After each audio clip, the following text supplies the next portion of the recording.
I smell emotional issues. Last week, a guy that I connected with here in Warsaw told me that something I had written during our messenger chats had, I quote, saved him. And another friend who lives in another city, he was here on the weekend and I met with him for a few hours. I had been remotely mentoring him on a few things, and when he met with me, he told me that I had inspired him, and by seeing him seeing me living out social freedom, he started imitating that and bringing it into his own life.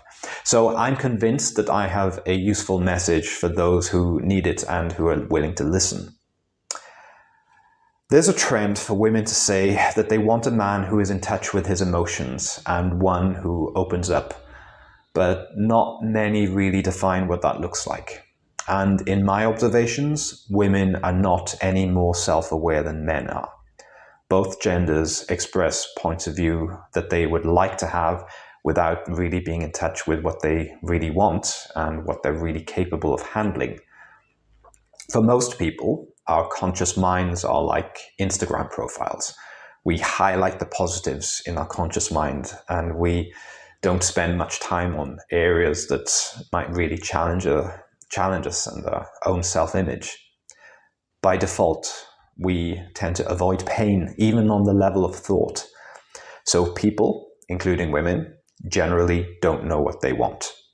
And then furthermore, on this topic of women asking for men to be emotional and open up, Reddit and other forums are full of horror stories about men who opened up to their women only for those women to lose attraction to them, or worse, for those men to reveal something deeply vulnerable only for it to be used against them in an argument.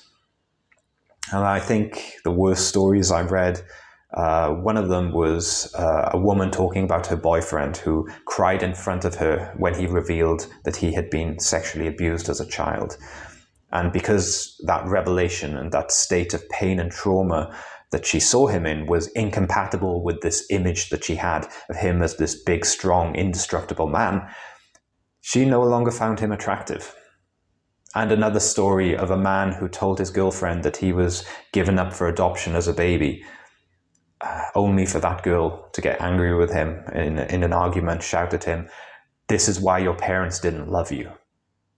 Now, regardless of how common that behavior is, and regardless of what you think of such behavior, I, and just about every man I've spoken to, has at some point experienced the same women who said they wanted us to be open, who said they wanted us to be vulnerable, become distant, to lose attraction, or to use what we've said against us.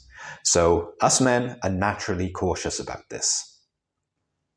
And I mean, even 2 years ago, I used it to peacefully break things off with a girl without her realizing I was breaking up with her. She had this image of me that I was this tough guy who was probably sleeping with just about every woman he could.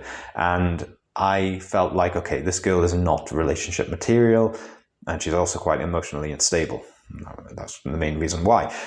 But she seems to be bonding with me. So I just turned up the sensitivity and turned up the emotional vulnerability, and she naturally distanced herself without me having to enter a potentially explosive confrontation over it.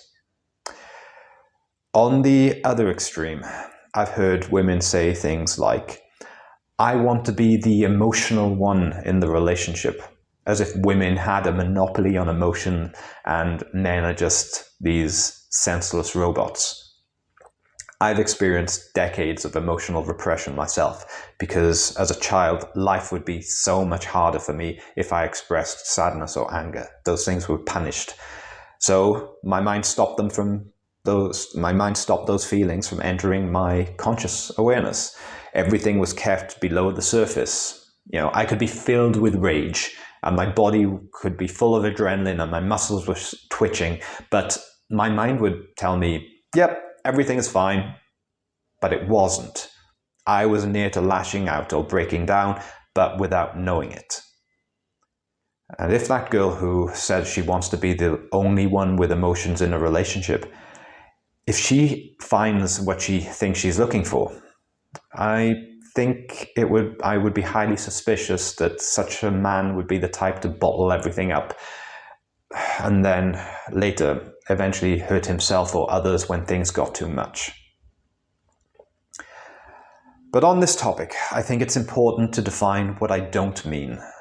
I don't mean that men should be breaking down crying every time they feel sad, nor do I think that they need to bottle everything up and never talk about it. Doing so only leads to worse outcomes. And I also don't think that men process emotion in exactly the same ways that women do. Men and women are different. Sexual dimorphism is real and expresses itself in both our bodies and minds. So, what does masculine emotionality look like? A while back, I listened to some voice notes that I sent a few years ago, and frankly, I was embarrassed. I was in a place where I was feeling quite heartbroken, and listening to those voice notes, in some of them, the pitch of my voice is so much higher than it is these days. I sounded distinctly unmasculine and actually somewhat feminine. I was feeling heartbroken and living in sadness, and so my emotions had a large effect on what I chose to focus on mentally and the actions I took, which was mostly going around in circles. And I also had mostly female friends at the time, and their responses were kind and sympathetic, but not really focused on alleviating the underlying root cause. It was very much on alleviating the emotional pain, to take your mind off things. And I later made conscious choices to seek company with good men who were emotionally healthy. I sought out male coaches and male therapists, and they listened to my problems, but they didn't let me stay in them. The ratio of sympathy to action was much more focused on the actions of addressing the underlying cause rather than trying to change the feelings themselves. Nothing was really bottled up, but there was an expectation that every expression of emotion would lead to practical steps. Emotion was a fuel, it was for a purpose, and certainly not the main part of the experience. Men need to open up, but primarily to a safe band of brothers who are not going to change their behavior or relationship with him based on him having a bad day or a bad couple of weeks. Emotional burden should be shared. The woman in a man's life certainly shouldn't be made to feel like she is his therapist or his only emotional support. So, about that line that saved my friend, the line that I gave to him, which he said saved him, was this. And I said this because every statement that he was making was about how he was feeling and how his feelings were driving him to do things that he knew were not healthy. I replied, I feel stuff deeply, but I acknowledge that my feelings are messengers, not commanders.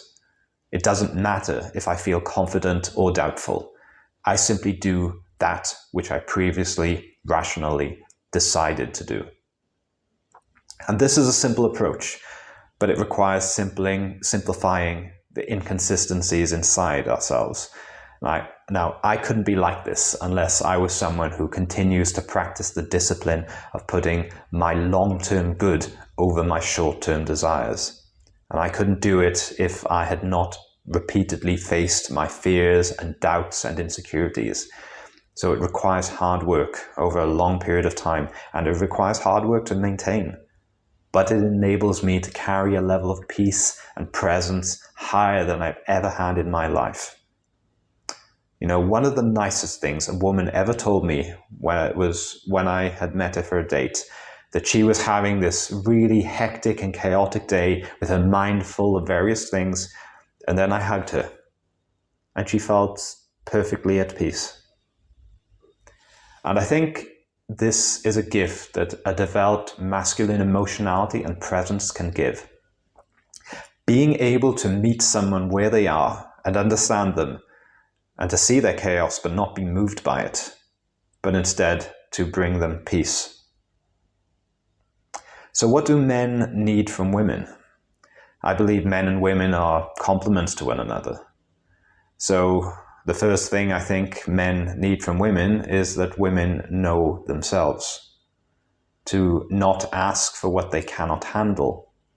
It's not reasonable or fair to ask a man to be open and honest with a woman if that woman is then going to say things like, "I'm fine," when she's clearly angry, or "If you don't know, I'm not going to tell you," when she's upset at something and the man asks what's wrong. Now, some men may play those games, but those who respect themselves will not. If I'm going to be my genuine, authentic self, then I expect the same from my woman. Self-aware men don't expect women to behave like men, but we do expect them to behave like adults, responsible for communicating their own needs and boundaries. And if we're willing to walk away from relationships that don't serve us, then we will walk away from relationships that are not healthy. But what I really want from a woman myself is to find someone who is open and connected with me. I'm deeply attracted to very feminine women who can be kind and tender and enjoy things in each moment that I would miss. I want to be with a woman who is a genuine complement to my life, and for us to build something where we bring out the best in each other in an atmosphere of trust. One of my friends reminded me of this the other day, and there's so many analogies between dance and life, but when you're on a busy dance floor and you're dancing with a girl and she puts total trust in you and surrenders to your lead and you're taking care of you both, my goodness, that's beautiful. If I was to put it into words, it feels like she is saying, I see the chaos and I see the risk and I see the danger all around, but I see you and I trust you. Now, perhaps such a relationship is possible in real life. I hope so, because I don't think I could settle for less. If you've enjoyed this video, please hit like, and if you haven't already, please hit subscribe. Thank you very much for listening, and I will see you in the next video. Take care.